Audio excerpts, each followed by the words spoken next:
Labvakar, dārgie draugi! Sākam kārtējo pārskatu par karu Ukrainā. Un no pozitīvām ziņām no vakardienas, diemžēl, man ir tikai divas.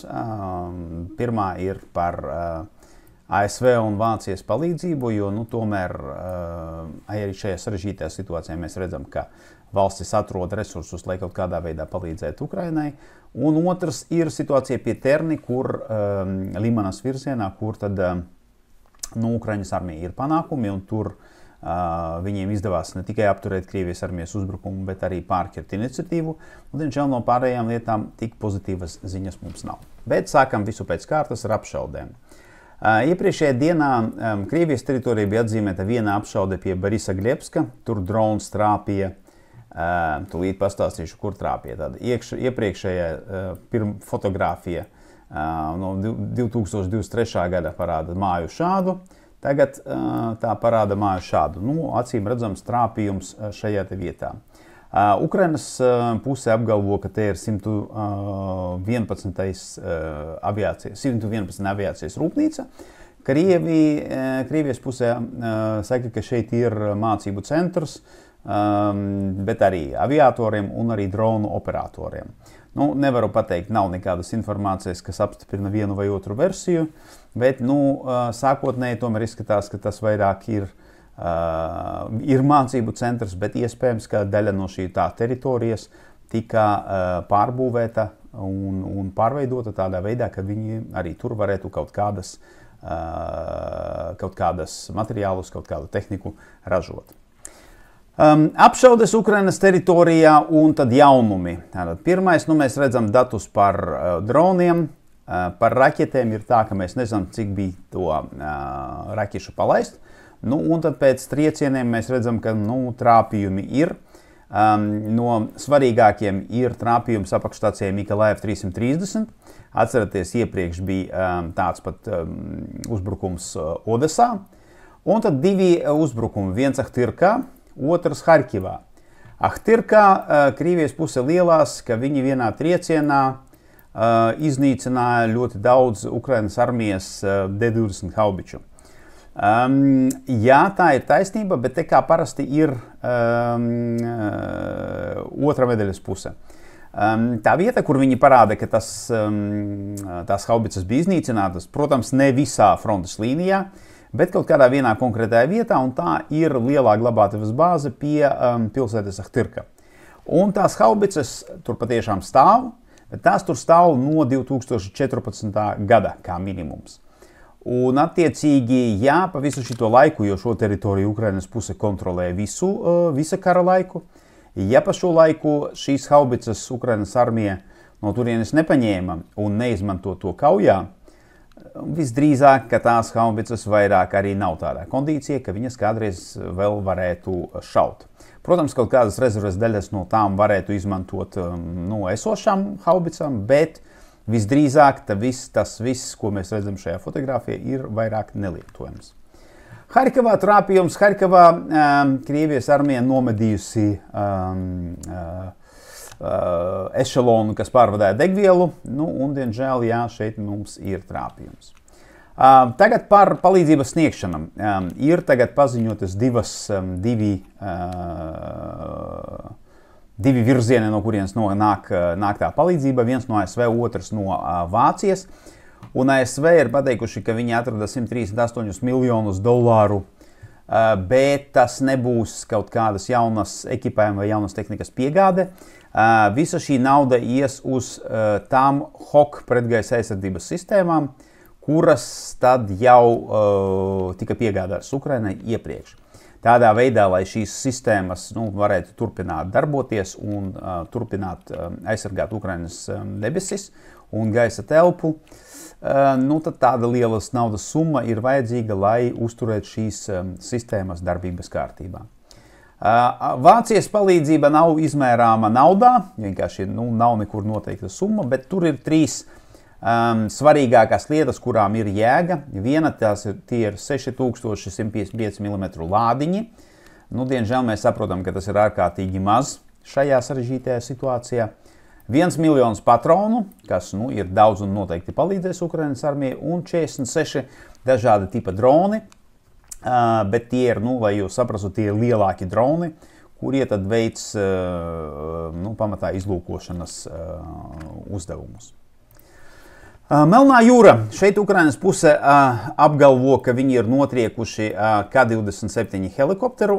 Nav pateikta precīzā vieta, bet nu, pieņemsim, ka tas tā arī ir.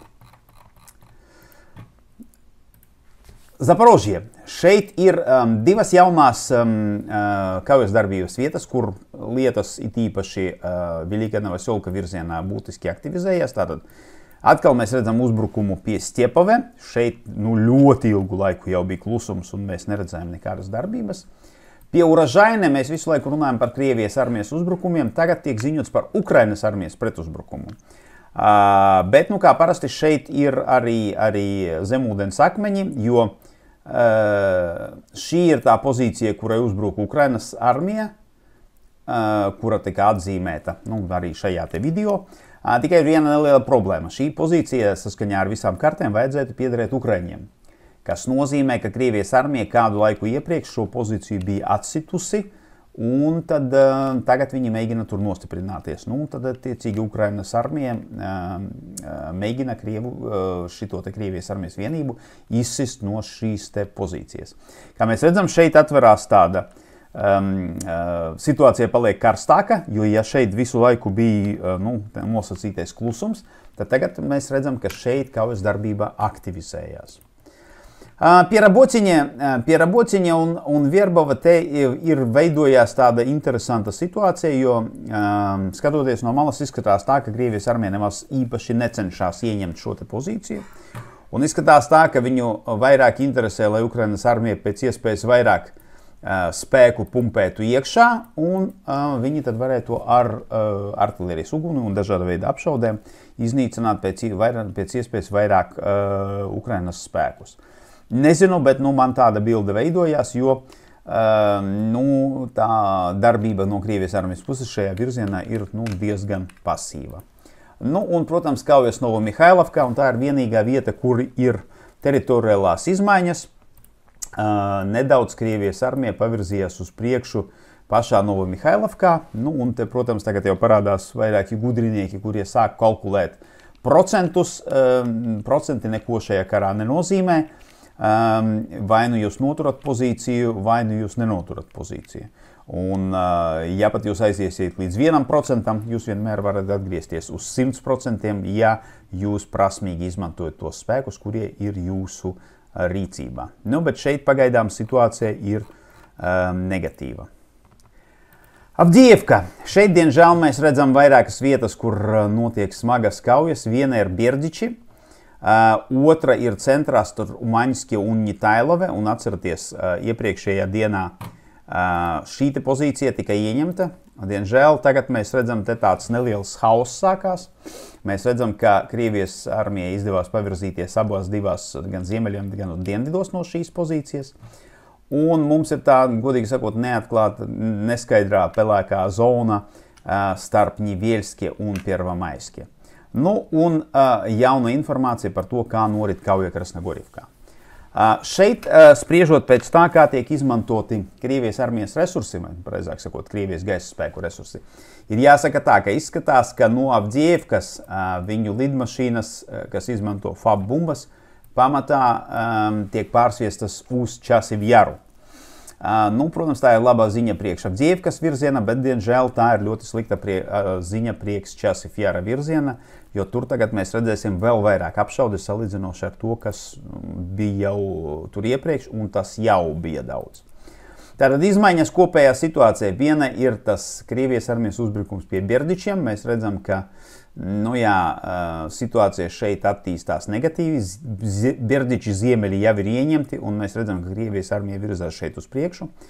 Un tad divi uzbrukumi, kas notika viens šeit, tajā teritorijā starp Umaņski un Ņitailove. Un tad, attiecīgi, nu, kad nonāksim pie šī rajona, parādīšu to situāciju detalizētāk. Bierdiči, jā, tad šeit ieņemtais rajons atrodas šitien te uz ziemeļiem, jau jāsaka tā, uz ziemeļiem no Bierdičiem. Un tad šeit mēs redzam, ka Krievijas armija turpina virzīties uz priekšu. Pie Semjonivkas nav nekādu izmaiņu. Situācija saglabājas tāda, kāda tā bija. Un tad tā situācija starp Umaņski un Ņitailavi, atceroties, iepriekšējā dienā mēs redzējām Krievijas armijas uzbrukumu šeit, kad viņi ieņēma Ukrainas armijas pozīcijas šitien te. Nu, un tagad izskatās tā, ka fronte šeit ir sabrukusi, un mēs redzam, ka Krievijas armija izdevās pavirzīties uz priekšu gan uz dienvidiem, gan uz ziemeļiem. Nu, kā es teicu, diemžēl izskatās tā, ka šī ir zaudētā kauja šeit, jo šī tilta neesamība un apgādes ceļa neesamība uz Jasnabrodivku noved visu pie tā, ka vienīgais apgādes ceļš nāks visām šīm lietām no Ņitailave, un redzot to, cik tuvu Krievijas armija jau ir šim ceļam, izredzes to, ka šis apgādes ceļš darbosies, ir ārkārtīgi mazas. Un, diemžēl, tas, ko mēs visdrīzāk redzēsim tuvākās dienās, tas ir Krievijas uzbrukuma Umaņski dienvidu pusē, kas atrodas pāri upītei, visdrīzāk arī virzību uz Jasnabrodivku un pagriezienu uz Ņitailave. Un tad attiecīgi uzbrukums Ņitailave. Jo šeit mēs redzam, šeit viss ir pagaidām apstājies. Visdrīzāk Krievijas armija gaida, kad beigsies šis te uzbrukums ziemeļos no Ņitailave un kad Krievijas armija varēs sākt uzbrukumu gan no ziemeļiem, tad mēs redzēsim arī turpinājumu uzbrukumu no austrumiem.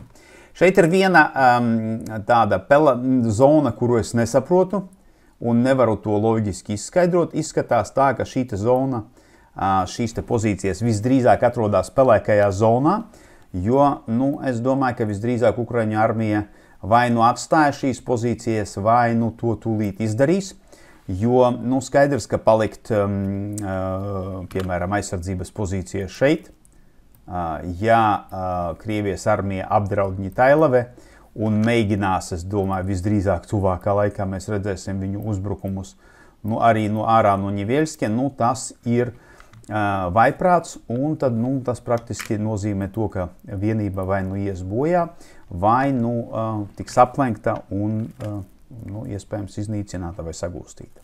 Tā kā šeit es domāju, ka visdrīzāk Ukrainas armija ir atkāpusies, un viņa tad atrodas tagad koncentrējās uz šo te pozīciju aizsardzību, nevis mēģina turēt pozīciju šitam te. Situācija pie Krasnogorivkas. Šeit precizējās tā teritorija, ko Krievijas armija ieņem iepriekšējās dienās, tā izskatās aptuveni šādi.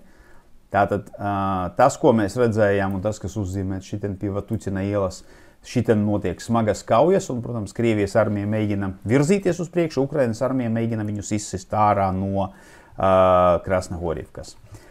Parādījās informācija, ka arī šo teritoriju iespējams kontrolē Krievijas armija, nav apstiprinājuma, tāpēc atstājam to pelēkā zonā, un nav arī nekādas informācijas par Krievijas armijas, pareizāk sakot, informācija jau ir, kaujas šeit notiek, bet šeit ir pagalam nesaprotami, vai viņi kontrolē kaut kādu daļu no Krasnogorivkas vai nē. Časivjar virziens, tagad jau jāsaka laikam vairāk Časivjar, nevis Bahmut virziens, šeit arī ir tā vieta, kur no Avdijevkas ir aizgājušas visas lidmašīnas, un tad Časivjar ir tas galvenais mērķis, kuru tad mēs, diemžēl, redzēsim tuvākajā laikā. Ir neskaidra situācija par Bagdaņivku, jo pilnīgi pretrunīga informācija no vienas un otras puses. Vieni saka, ka viss ir ieņemts, otri saka, ka viņi vēl notur daļu no šī ciema. Ja mēs paskatāmies tad, uz to situāciju, tad pagaidām par šo te pelēko zonu viņi jau kādu laiku šeit atrodas, bet mums nav nekādu apstiprinājumu. Tātad, kā jūs saprotat, šitien te daļa no tās Bagdaņivkas arī ir. Tātad atbilde uz to, vai Krievija ir ieņemusi Bagdaņivku vai nē, pienāks tad, kad mēs zināsim, kurš kontrolē šo te pelēko zonu. Sieverskas virziens, šeit mēs redzam turpinājumu uzbrukumiem Vijimkā, turpinājumu uz kaujām Bielogorivkā un atvēries jaunais uzbrukuma virziens Verkhnekamenske, kur tad mēs redzam, ka Krievijas armija uzbruk no diviem virzieniem. Un te jāsaka tā, ka tas ir minimālais panākums, bet šeit arī Krievijas armija mēģina virzīties uz priekšu. Es domāju, ja viņiem izdosies pavirzīties uz priekšu un reāli apdraudēt Verkhnahamianski, mēs redzēsim, ka tiks uzbrukts uzreiz Fjodorovkai un Razdoļivkai, un tad Ukraiņu uzmanība arī tiks piesaistīta virzienā Spirneviemka, tādā veidā, lai noturētu Ukraiņu armijas vienības šeit, nu, un tad mēģinot uzlaust aizsardzības pozīcijas te, beidzot sākt apdraudēt Sieversku. Jo Sieverska, atceraties, ir Krievijas armijas mērķis no tā brīža, kad viņi ieņēma Sieverodonetsku un Lisičansku, un tas bija ļoti, ļoti sen.